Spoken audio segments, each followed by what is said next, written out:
When it comes to sketchy little places around Portland, I started with the old Burger King that once stood on Burnside Street, and followed it with the history of O'Brien Square just down the road.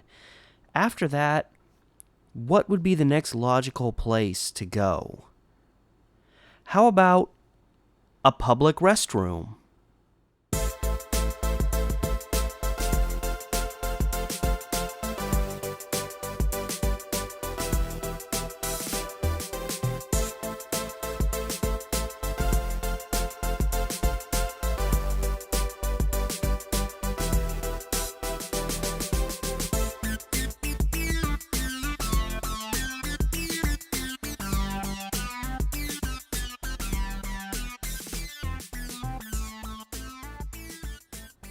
This is the men's public restroom, although it appeared closed when I visited, at Lownsdale Square, the northernmost block in Portland's Plaza Blocks.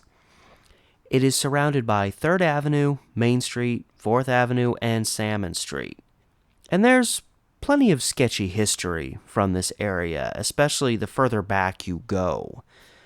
But today, it just sits here, a relic of the past with an uncertain future. The restroom, that is. When I passed it by in August 2022, it was definitely locked up for potentially several reasons.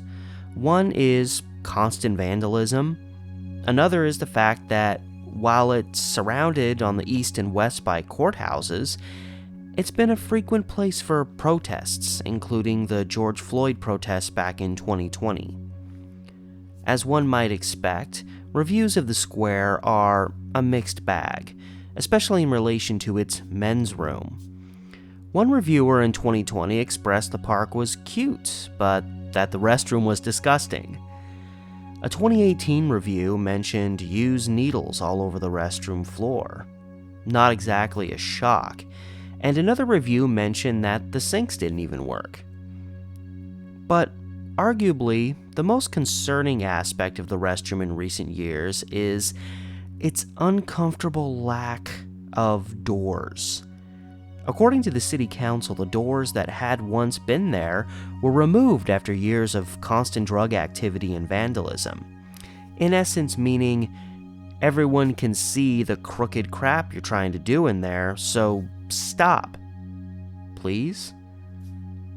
The removal also included the doors to the stalls, unless they were already gone before then, I'm actually not sure. This received blowback from some citizens who felt it was a little messed up to have no privacy while relieving yourself, while at the same time subjecting people walking past along Salmon Street to said self-relief. Apparently in 2014, a tarp was put up over the entrance as a Band-Aid solution, I guess. However, as time's gone by, it appears the easiest solution has just been to close the thing up altogether. While looking into this element of the restroom's history, I noted that downtown Portland public restroom drama was and has been a widespread issue. I even saw that in 2005, an advocacy group called Public Hygiene Lets Us Stay Human was established. Yeah, their acronym is FLUSH. And while we've only just begun talking about this place, you may be wondering, where's the women's room? Don't worry about it. It's just over here. 1 block away, in the block known as Chapman Square. And why are these two restrooms so far apart? Well, that gives us an opportunity to go back in history. You see, these two blocks used to be willingly segregated, not based on race, but based on sex. Once upon a time, it was only men that frequented Lownsdale Square, while the women stayed over in Chapman Square. While this idea may sound bizarre today, some women actually saw it as an asset, with it being quite taboo for any man to venture onto Chapman Square soil. If a woman was being followed or harassed by a man, Sometimes all she had to do was go to Chapman Square to get away from him. This accepted segregation is the explanation for why these restrooms are a block apart. Now, obviously, this is ancient history now, at least to most of us.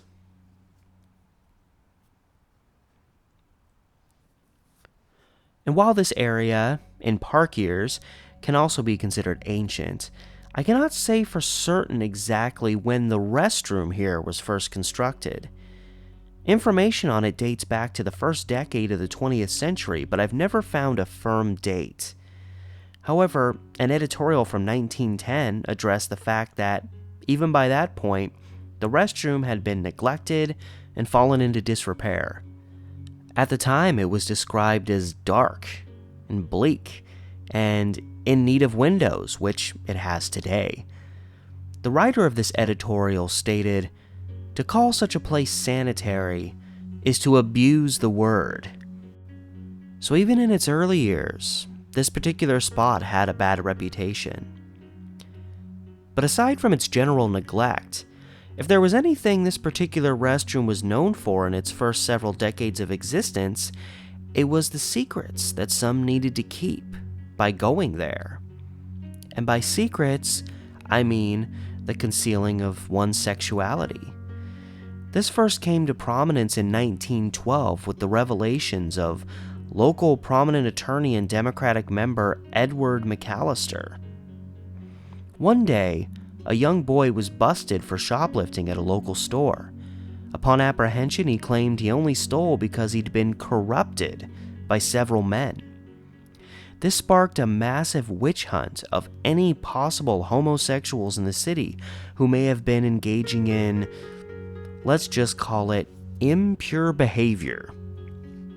Ultimately, almost 70 individuals were arrested, with numerous court cases to follow. This brought on a scandal involving Edward McAllister, who was ultimately charged with having a sex act with a 30-year-old man in his own office.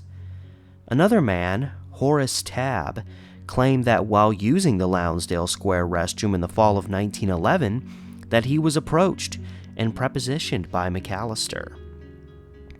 This massive scandal that rocked and bewildered the city at the time, however, was only the beginning. All the way up through the 1960s and likely even longer, the Lownsdale Square men's restroom became a frequent spot for what were called clandestine gay encounters. It was dark, concealed, and about as safe a place to hide a same-sex encounter as anywhere in the city. It was no great secret either that police and vice squads often raided the restrooms or conducted acts of entrapment to catch, quote, offenders in the act. In one instance in 1961, when an officer sought to apprehend a man in the restroom for trying to engage in a sexual act, the man fought back so violently that he put the arresting officer in the hospital. Like most other places at the time, if one was not sexually straight, they were either taught to be ashamed of such things, or if they weren't ashamed, they still often felt the need to conceal it against the blissfully ill-informed masses. And this restroom provided them such a place to hide that. But as gay clubs and the like popped up and became more prominent in the latter half of the 20th century, it gave people more convenient places to go rather than a dark, dank, and dirty restroom stall.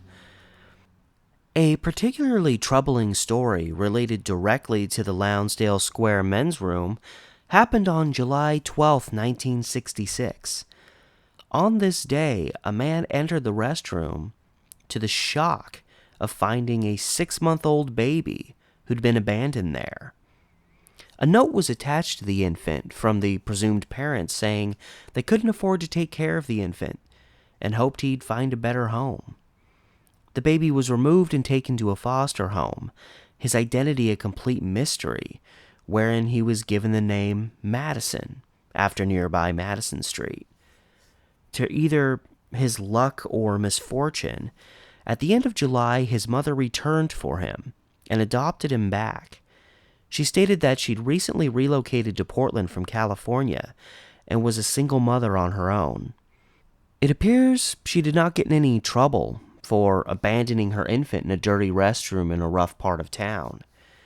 I also stumbled onto a brief article from January 13th, 1973, referencing the death of an Arthur Mulse at the hands of a Joe Notvidad in the Lownsdale Square restroom.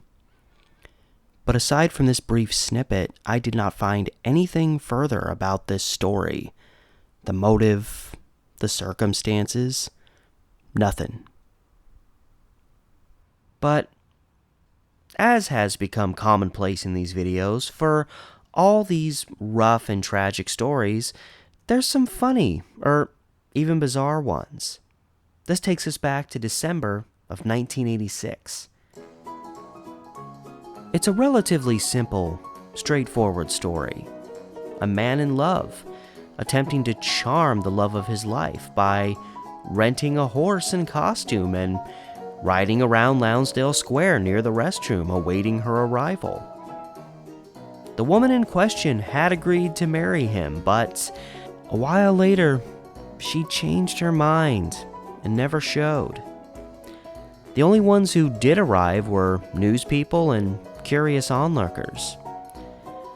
The White Knight was heartbroken but steadfast in his efforts, maintaining even quite some time later that he wasn't going to give up. I guess even if it left him broke. Reading about this situation, my immediate thought was that this guy would have slayed those on the R Nice Guys subreddit. But he would not be the only, quote, good guy to grace the vicinity of the Lownsdale Square restroom.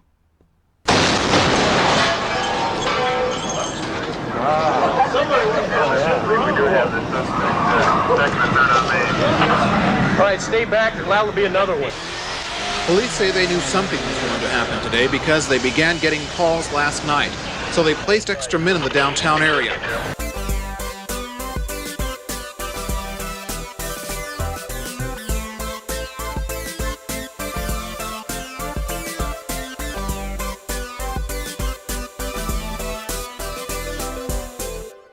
That's right. Somebody blew the sucker up. I am taking the following from court documentation on the case. It started on April 22nd, 1980, when local police received a call from someone who, seriously, identified himself as a James Bond good guy, claiming he was going to detonate a bomb somewhere in downtown Portland. The call was traced to a payphone at 3rd and Salmon, about half a block from the restroom. When police got there, the phone booth was empty. Radio silence ended at 10:13 a.m. the following day, April 23rd. The man called again. Police, who'd already been keeping an eye on the area, quickly noticed a man, dressed overly warm for the time of year, in the phone booth. Before the call could even be traced, police felt they had their man. In another call coming from that booth at 10:23 a.m., the man admitted the bomb was in the Lownsdale Square restroom. The man likely noticed by then that officers were gathering around him. He abruptly left the booth, heading towards a car he'd parked a block to the east on 2nd and Salmon. When he reached the car, he was swarmed by officers. He claimed he'd just been calling a rock shop from the payphone. Fortunately, his admittance as to where the bomb was located allowed a few precious minutes for the area around the restroom to be cleared, leading up to 10:33 a.m. when...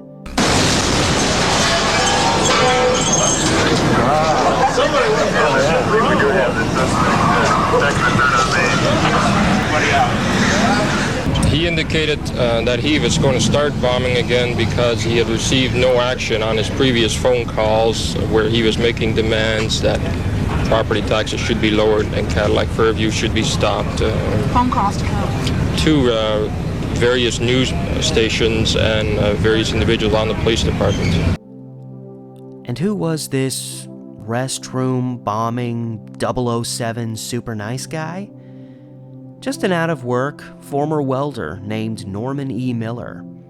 And it turned out there had been other instances similar to this one occurring in previous weeks in the city. On March 9th, a bomb went off outside of a Shell Oil headquarters, and it just so happened that a, quote, James Bond organization took credit for it. A few days later, a bomb was found outside of the local KPTV television studio. Police were called and the bomb was dismantled. And finally, on March 22nd, a massive blast was heard at the Hoyt Arboretum, wherein a large crater was ultimately found. The presumption has long been that Miller was responsible for some or all of these other events. Whether he was or not, Miller was convicted in June 1980, specifically for blasting the bricks out of the Lownsdale Square restroom, earning him a 20-year prison sentence. Certainly, in recent times, the reconstructed restroom has seen its share of vandalism, but hopefully history will not repeat itself sometime in the future at this specific location. Who would have thought that a public restroom would have so much history to it? Actually, who honestly would think a downtown public restroom wouldn't have a lot of history? I guess it just depends on who you are. It's what I love about Portland. There's no end to little historic places like this, hence a motive to keep this series ongoing. As a matter of fact, the location I'm planning for the next episode in this series was not that far away.